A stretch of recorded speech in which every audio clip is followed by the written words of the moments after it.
Well, first thing, it's not a console. Agreed. By no stretch of the imagination is it ever gonna be a console. It's a PC. So obviously it'll give you a little bit of vibration as you rub your thumb across the surface, which is always very exciting. I'd probably have a go at it for an hour or two and really enjoy it.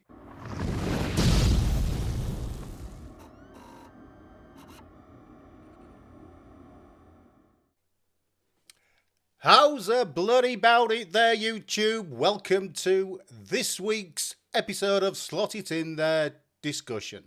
And this week we've got a bit of a doozy for you. We are talking about the 3 new bits of hardware that Steam have recently announced. We've got the Steam Machine, the Steam Frame, and the new Steam Controller. Already looking to launch in 2026. What do we think, guys? Have we had a look at these bits of kit? What's our initial impressions? Had a bit of a glance. Looks interesting. There's yeah, I mean, when we start to dig into the Steam Machine a little bit, there's definitely a few things to know about it, and I'm kind of surprised by a few things. It has to be said, but I'll hold off saying anything more for the moment. Cool. Damien, what's your initial impressions of them? Yes, very much. I do like them. Yeah, I must admit, it kind of caught me a bit sideways, really. I wasn't expecting any of this, but from what I've seen, it's typical Steam. There's come out with this awesome tech, which sometimes gets taken up, and like the Steam Deck and all the rest of it. That's a pretty banging bit of kit. But let's have a bit of a dig into them. So the first one, which we mentioned there, was Steam Machine. So it's kind of like a Steam micro PC slash console. What do you guys think of this one? Well, first thing, it's not a console. By no stretch of the imagination is it ever gonna be a console. It's a PC. It might be in the small form factor along the lines of what you would probably class as a home theater PC. But yeah, it's got more about it than just a basic console. So I like what they're offering with this. I like where it can go with this. Um, the machine itself is probably a lower end, mid spec PC, probably in the first 70% of the machines that are still in connection with Steam, what from their records. So it's a fairly decent spec, probably more powerful than either consoles that are available at the moment. I want to see where this goes. To be fair, Well, it's kind of interesting that Steam is sort of going the route of having something that is effectively a PC, but expecting people to treat it a bit like it's a console. When you've got Microsoft on the other side looking at making the Xbox, which is a console, into something more like a PC. So it's interesting that everybody's trying to find this middle ground. So I'm kind of curious to see where this can go. But as Damien said, the specs aren't bad. It's quite a low powered machine. I was kind of surprised by. I think the power supply is only 200 watts. The CPU in this rig is nearly that much. So it's surprising to see something that low powered, but at the same time, because it's all it's a bit like when you get an Apple device where it's Apple hardware running Apple software. It is all designed to work together. Now, I'm not Apple's biggest fan, but I can understand and appreciate how that can work so well. And this is Steam hardware, well, kind of Steam hardware. It's hardware that they've hand selected and modified a little bit, and then they've put their own operating system on it.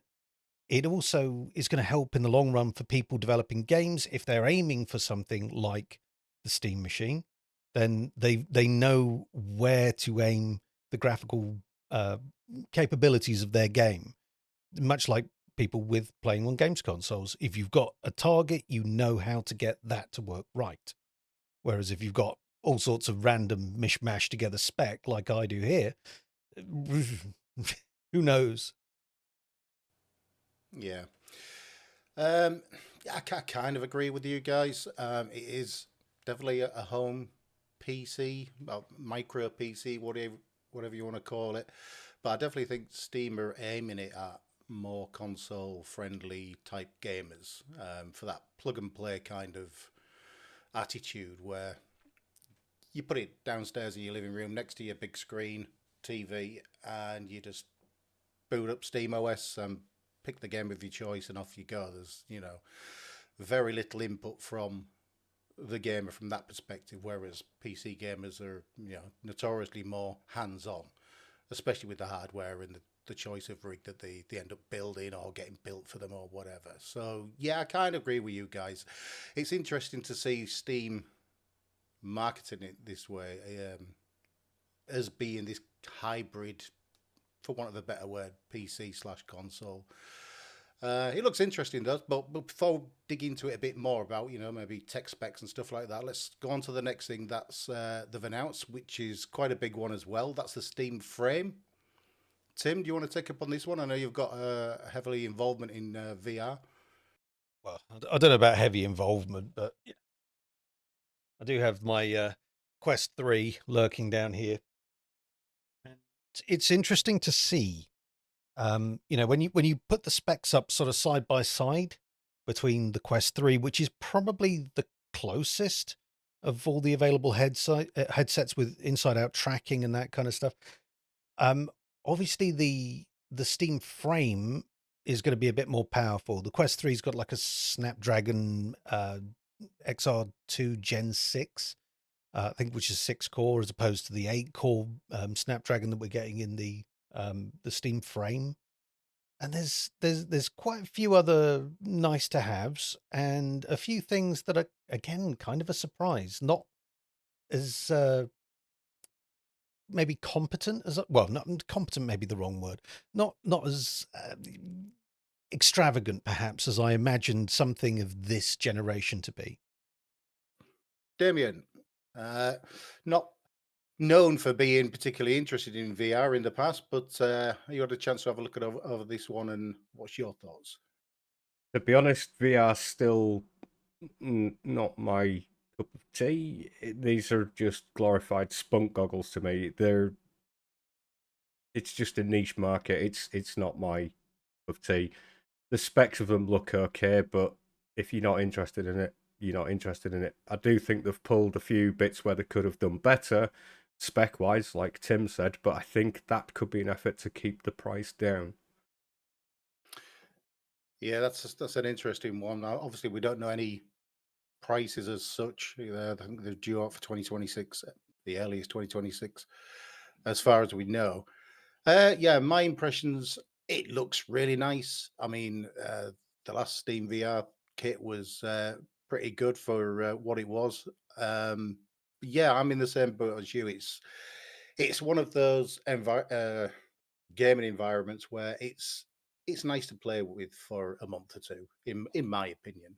I know Tim's like well into his keeping fit on VR, and doing his Pistol shooting games and all the whip. rest of it. Pistol whip. Um, but for me, it was a bit of a novelty. It's not going to be something that's going to draw me over to purchasing it to get into the VR thing. But if I was around at a mate's house, Tim's, I'm looking at you here, I'd probably have a go at it for an hour or two and really enjoy it. But yeah, it's not some hardware for me, really. What's this mate lark that you're talking about? Okay, acquaintance. Um, so moving on then quickly on to the last one, the new Steam controller. That looks quite interesting.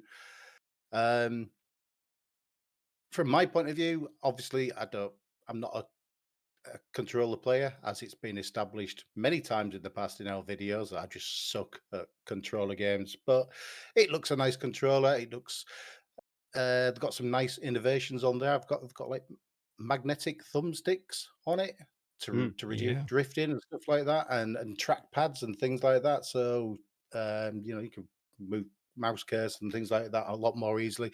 It looks really good. If the price is good, I think I can see myself getting this for the few times that I play controller games. What about you, Tim? I had the last Steam controller, which incidentally, they didn't call this one the Steam Controller 2 or some other variant. It's just the Steam controller again, I guess, the sequel. But I had one of the first ones, and I ended up giving it away to a friend because I couldn't find a reason to use it. The problem with the first one was just that it had one joystick and then two touchpads. So for first person stuff, it really wasn't very practical. I imagine it would probably be very good for something like I don't know, Civilization or something like that, where the trackpads would probably be very useful. But for my purposes, for the most part, I couldn't find a use for it. So this one having the two joysticks makes a lot more sense. I'm still not 100% convinced, and I'm sure Damien's going to back me up on this one, of the thumb clasher style, where the two thumbsticks are at the same level rather than one up and one down, like we would expect to have, So hang on. Might as well have the demonstration right here. So I'm used to this style as opposed to this style. So I don't know. I don't know whether it's going to be for me, but I'm prepared to be surprised by it. And I know that it's got a few little tricks up its sleeve, especially with little programmable buttons on the back that might be pretty useful. But again, if you're somebody that plays regularly with a control pad, which most of the time I don't. I've looked at this, and like Tim says, the thumbsticks, they're just in the wrong location. They're not right. Granted, there's plenty of PlayStation players and other people out there that'll probably disagree because they're used to that kind of thing. But I like the more ergonomic layout, like Microsoft have managed to hit with their game controller. I'm also quite interested to see the track pads underneath.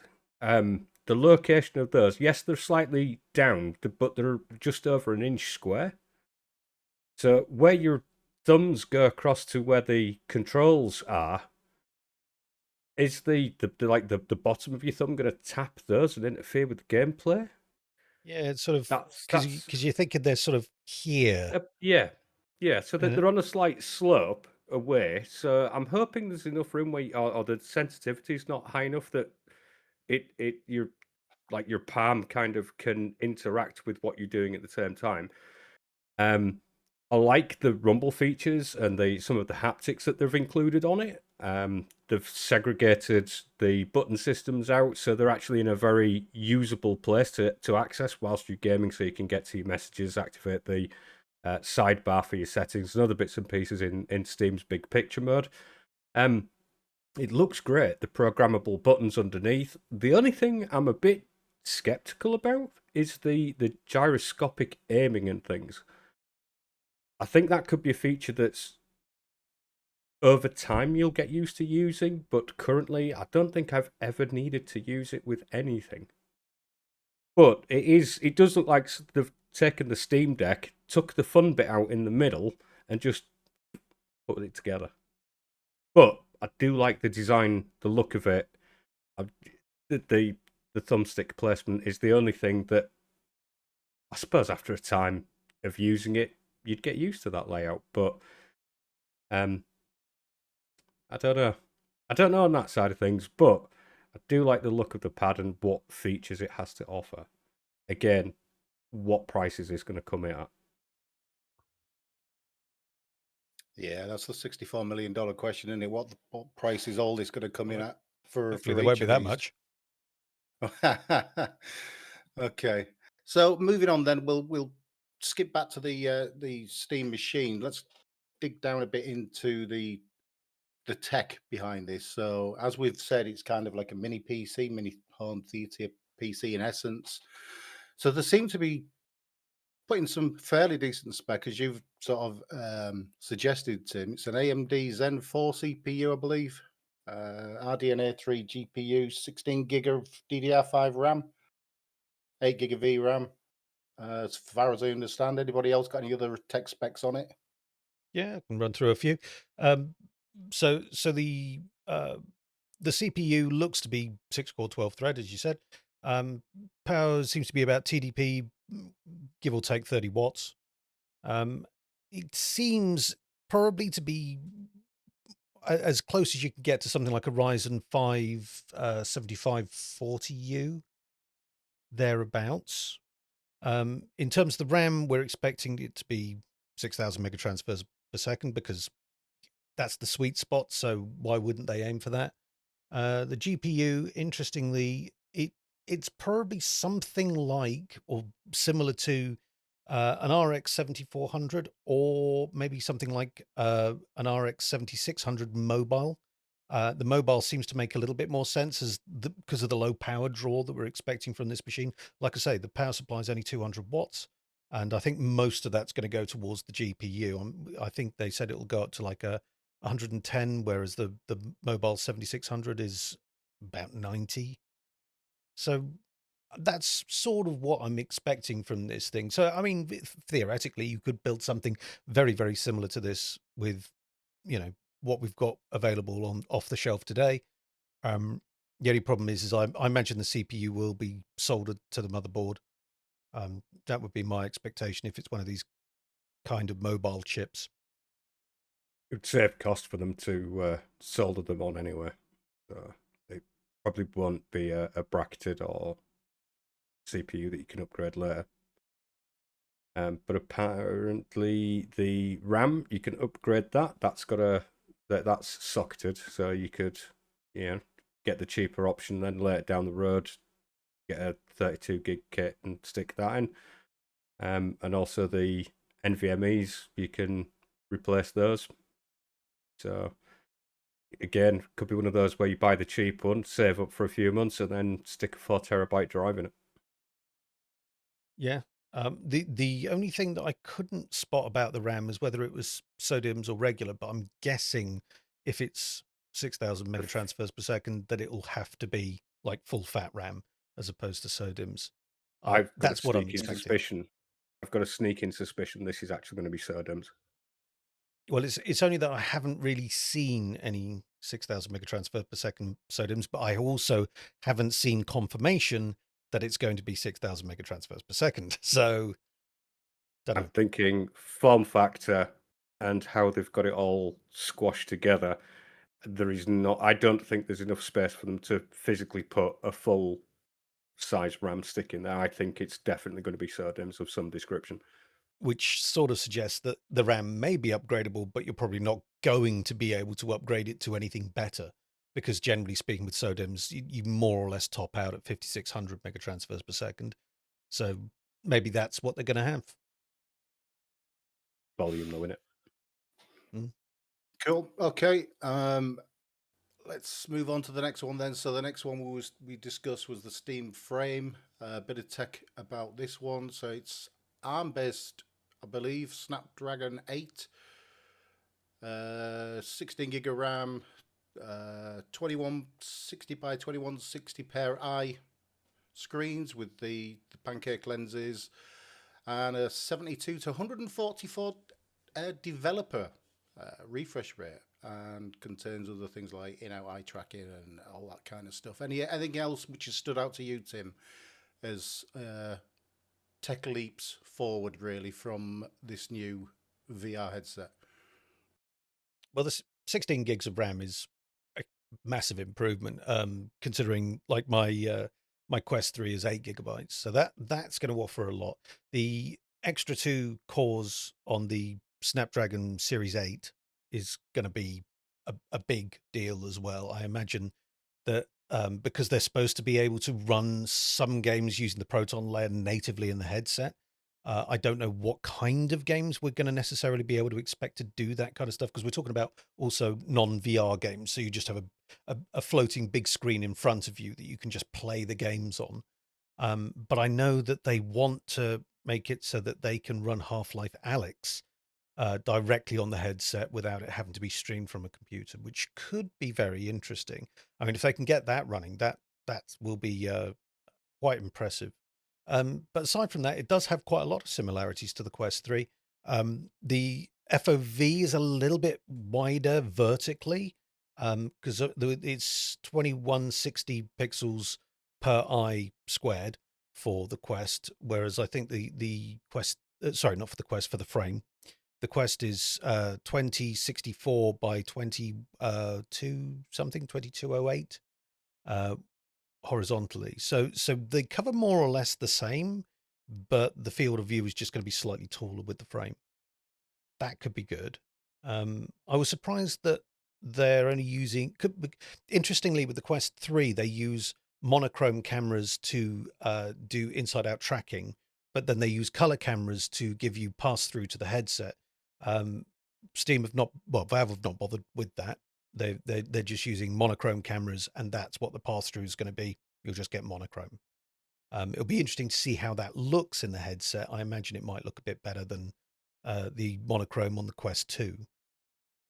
But yeah, there's one thing that I really like about the look of this headset is that it has an SD card slot. So in theory, you can add some expansion to it. I don't know how good that will be, how easy it'll be to run games from that, but I'll be interested to see. The two really interesting things that it's got going for it is eye tracking. So you've got a couple of cameras actually inside the headset monitoring your eyes. And then they're using that for, and I'll see if I can say this right, foveated streaming. So when you are streaming from your Steam machine, then it's tracking your eyes so that wherever you look, it gives you a focus. So you can see clearly on that one particular area. Everything else can be slightly blurred out. Now, previously, people have used foveated processing, I suppose. So rather than rendering those bits, it would just blur them slightly so that you didn't have to work a GPU quite so hard. Whereas this, it renders it, but it just doesn't send it directly to the headset like that. It decides selectively what to send to your headset in high definition based on where you're looking, which is a really clever idea.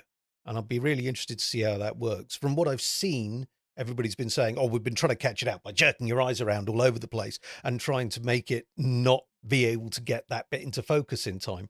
And nobody's been able to do it so far. So they've really worked some magic on this thing. That I'd be very interested to see. But there are other things, but I won't keep banging on about it. Okay, Damien, anything else stood out to you for this Steam Frame? For the Spunk goggles, basically the USB connector that gives it a direct signal between your device and the headset, so nothing can interfere with it, and it's like spot on, really fast, so your streaming isn't interrupted. And that's about the maximum of my interest in this one, I'm afraid. Was that the Wi-Fi 6 dongle you're on about there? Yeah. So the it USB thing. So it's, yeah, which is designed for the Steam Frame connection. yeah. Like I say, it looks interesting, but it's one of them things for me. I'll wait till Tin Pony's up for it and bob round and play on it for an hour, maybe. The magnetic puck on the controller to me was more fabulous than anything about the entirety of the Steam Frame. Okay, so moving on to the controller then. Tech-wise, then we've already mentioned magnetic thumbsticks, trackpads. Apparently, it's supposed to have a 35-hour plus battery life.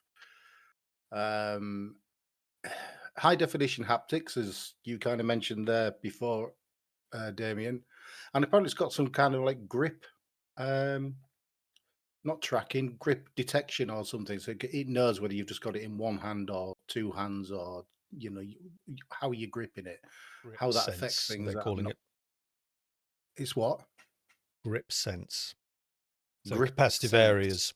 on the controller. So when you're touching, I don't know if you've played much with something like a Quest where you got your fingers like touching a button and it will know if you're touching the button without pressing it. That's basically what it is. Okay. Now, I've never played it on the Quest.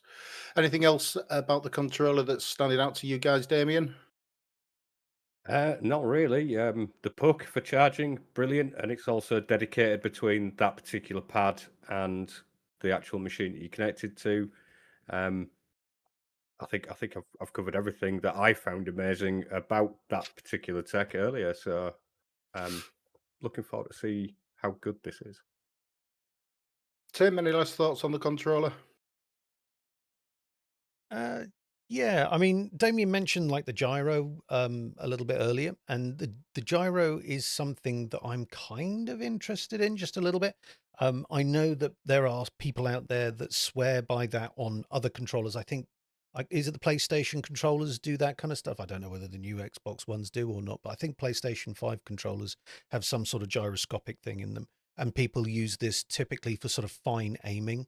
So rather than having to aim with a joystick, which can be a bit, I always overshoot and then have to go back and I can never quite get it. Whereas people using just a little bit of movement in real space makes that transition and aiming a little bit smoother. So that might be quite interesting. But yeah, I mean, in terms of battery, great. The puck, as Damien has said, great. Just makes life a little bit easier. Then yeah, haptic feedback. You got haptic feedback on the touchpads as well. So it's not just motors in the handhold grips. The grips. It's not just motors in the grips, but you've got little feedback on the touchpad. So obviously it'll give you a little bit of vibration as you rub your thumb across the surface, which is always very exciting. Okay, so it's time to wrap up. So I'm going to ask a question. So it's fairly obvious that Damien's coming more from a console, PC gaming kind of interest. He's not really interested in VR and things like that. So on the Steam machine, Damien, where do you think this is going to come in with the other sort of like established consoles or that kind of gaming environment? So your Xbox and your PlayStations, Nintendos. Is this going to find a home within that market, or is it going to be something off to the side or something entirely different? Being totally honest, I think this could impact the gaming environment for home users dramatically. It does depend on adoption by who's going to jump on the bandwagon. So I think initially, if it's priced right, so maybe it'll come in at slightly more than the Series X and a little bit less than the PS5 Pro. You're still going to be able to play a large portion of the Xbox catalog on it, a large portion of the PlayStation catalog on it, all of the games that is available on Steam, and also any other environment. The only issue that I've got that's probably going to be something that caps it, the ability to do anything with the anti-cheat.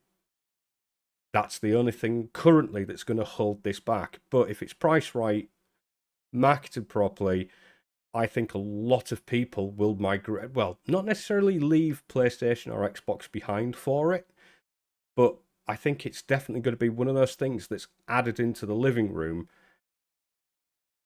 and I think it'll take off. I think a lot of people will be surprised at how good this is. Well, the one thing that definitely made me a bit curious about it was just having the 8 gigs of VRAM on the GPU, because they're touting this as a 4K 60 frames per second machine. Now that's doable, but I think in higher end titles you're going to be leaning a fair bit on FSR. That's all I'm saying on that. But the one thing that I do like about it is the size, because it's difficult to see from the video because you don't really get a point of reference, but it's actually not much bigger than a GameCube. So they're really tiny. And that's going to be great for people that want to just bang it under a TV and have it as a couch co-op, Friday night fun night kind of gaming system. Love it. It will be the GabeCube. The GameCube, yep. Very good.